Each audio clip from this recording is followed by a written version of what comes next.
Olá pessoal, tudo bem com vocês? Vamos dar continuidade ao nosso estudo da disciplina de Geografia e essa temática nós já introduzimos em uma aula anterior à nossa atividade avaliativa remota, onde que passamos para vocês um vídeo trazendo a explicação dos principais termos correlacionados ao estudo demográfico.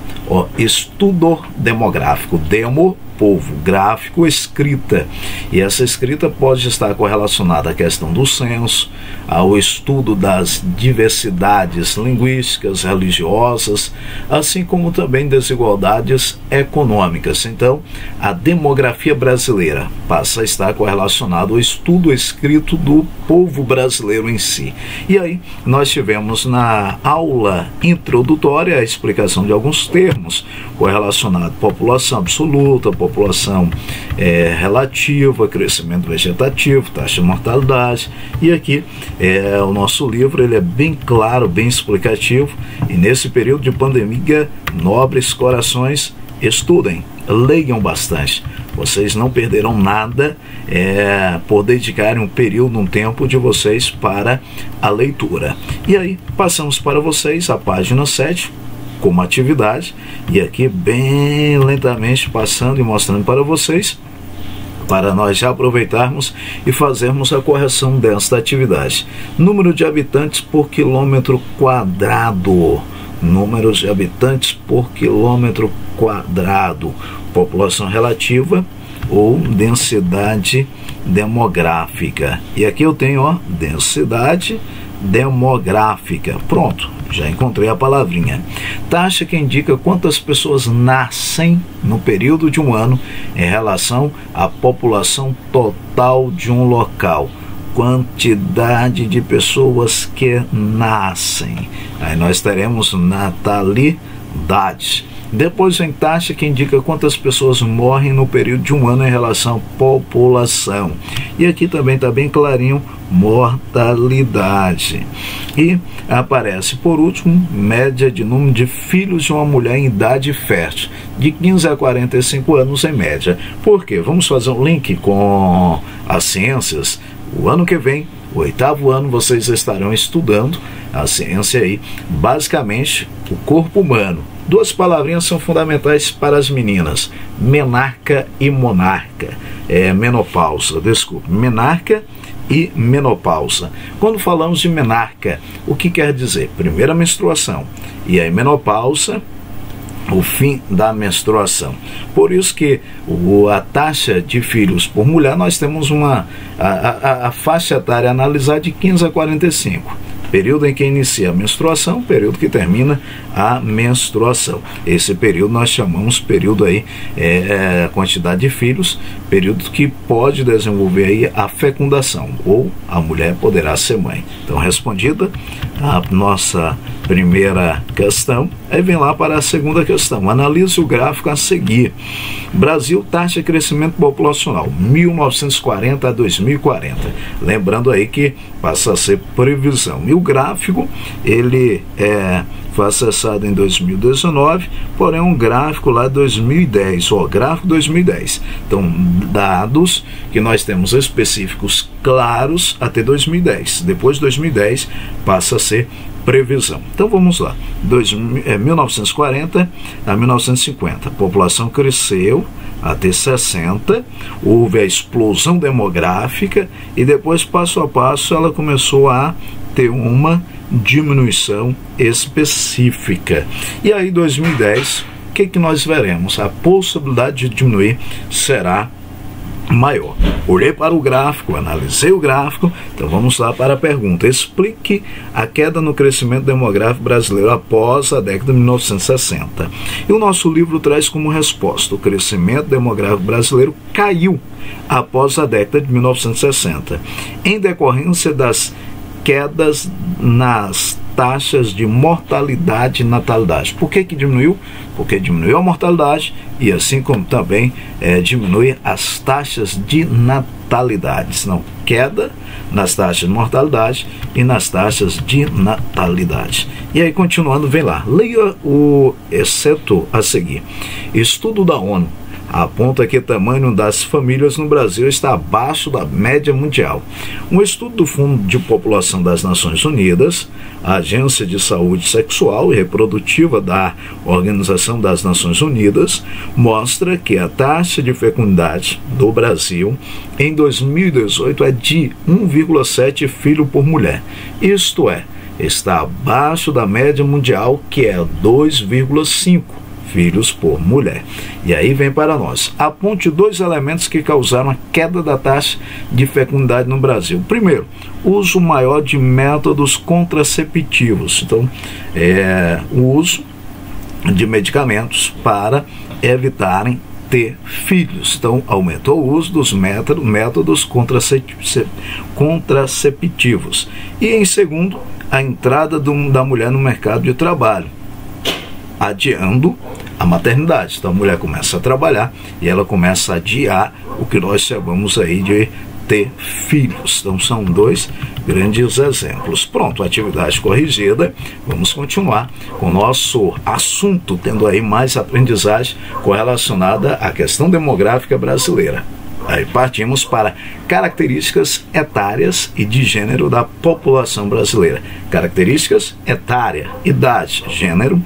Nós teremos a pirâmide analisando aí homens e mulheres especificamente. Está com o seu livro aberto? Pegue o marca-texto e marque isso aqui. Isto é importante.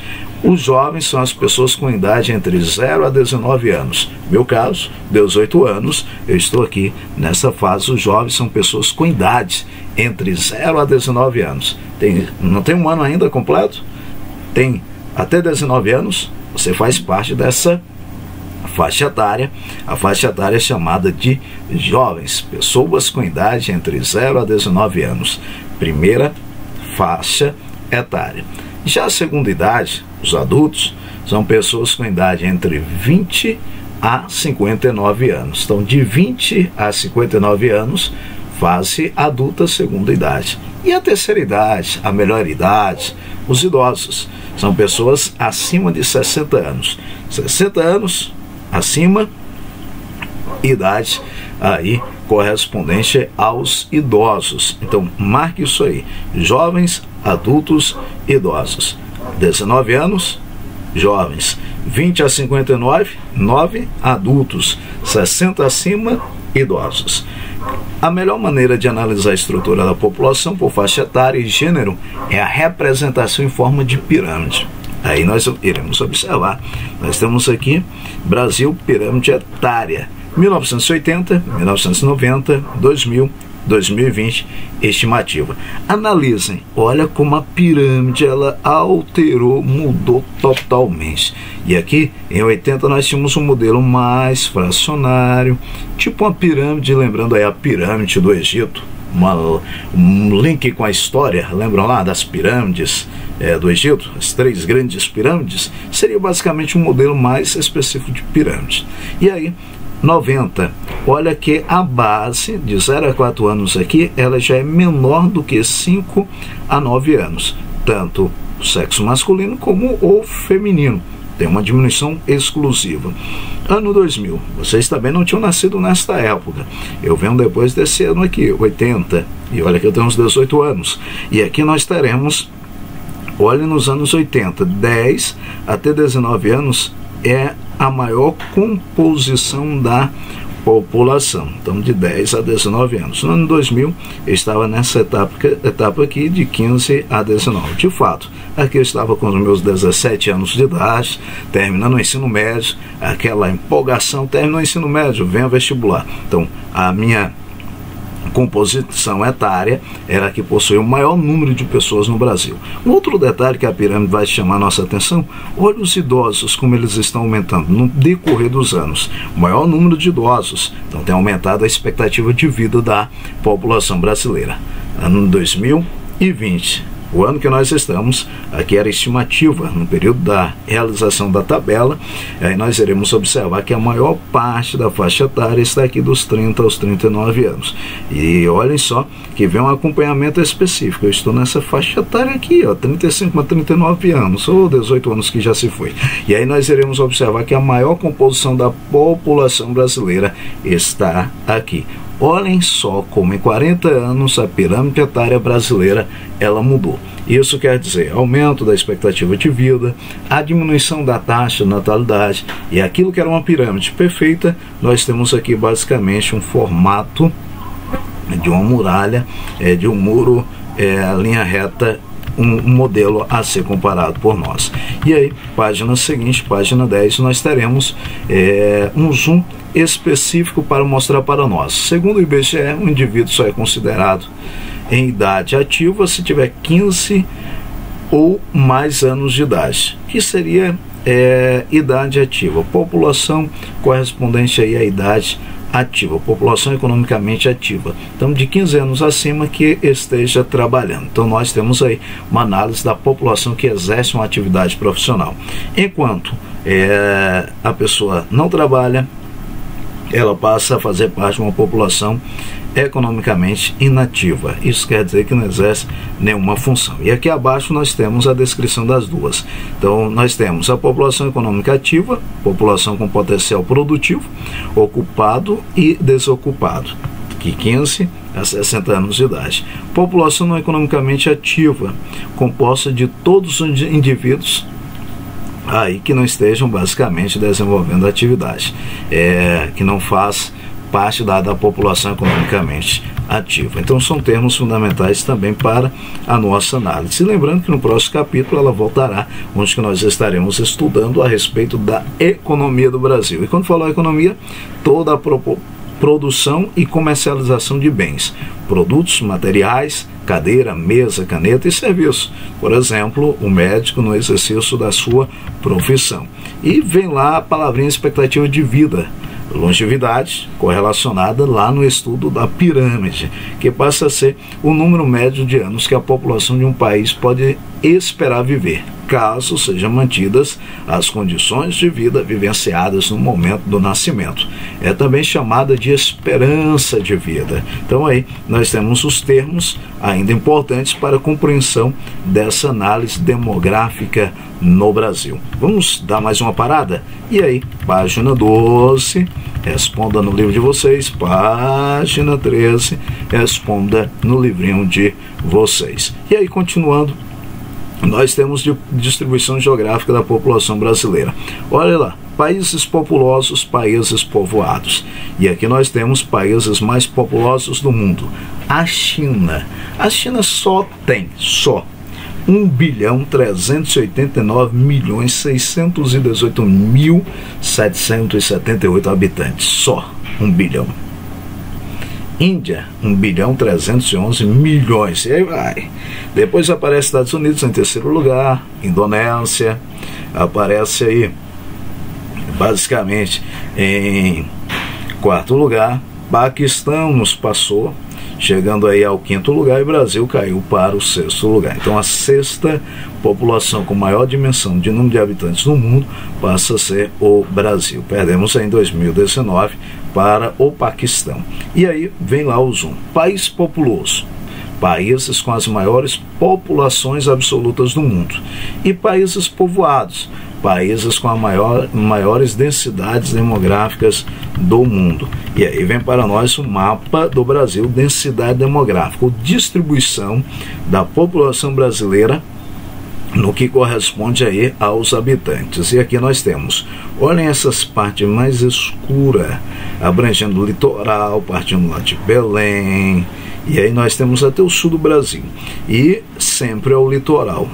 Aqui nós teremos o maior número de pessoas presentes por área ao quadrado, enquanto o interior do Brasil nós temos áreas que não são tão povoadas. O que isso nos traz como compreensão básica? As áreas ecúmenas, o que eu falei? Áreas ecúmenas, ou áreas com maior número de habitantes, está no litoral do Brasil. Isso está correlacionado ao quê? A questão da empregabilidade, oportunidades de emprego, escolaridade, ambientes com oferecimentos de hospitais e assim por diante. O cenário econômico que diferencia. Enquanto essas áreas mais ligadas ao interior, elas são chamadas áreas anecúmenas. E o norte do Brasil, nós poderíamos pegar como um exemplo a floresta equatorial amazônica. Notaremos que ela impossibilita, pela a dimensão da floresta, assim pelos volumes de água, ser uma área basicamente povoada, o que nos dá essa área a ser chamada anicúmena. E aí, dando continuidade, nós teremos fluxos migratórios brasileiros. Migração, miscigenação e diversidade étnica são termos aí a ser observados para nós. E aí vem indigenistas, antropólogo que estuda a cultura indígena. Então, quem são os indigenistas? Então, aqueles antropólogos que estudam a cultura humana. Quem é um antropólogo? Antropólogos são aqueles que estudam o ser humano em si, ligado às suas culturas, e aí outras ciências poderão estar interligadas ao estudo do antropólogo, como a política, a ciência política, a sociologia, a paleontologia, a história, a geografia, e assim vai. E aí nós temos como continuidade o nosso olhar sobre a população indígena. Perceberemos que os indígenas sobreviventes miscigenaram com os povos europeus e africanos. Essa população ocupou, a princípio, o interior do Brasil. No entanto, ao longo dos anos, ocupou todas as regiões do país. E aí passa a ser para nós necessário dar mais uma paradinha, respondam à página 15 e também à página 16. Na próxima, retornaremos aí, fazendo a correção dessas atividades e também dando continuidade aqui a respeito dos fluxos migratórios internos. Pausa, um abraço para vocês e continuemos com os nossos estudos e com as nossas leituras. Forte abraço.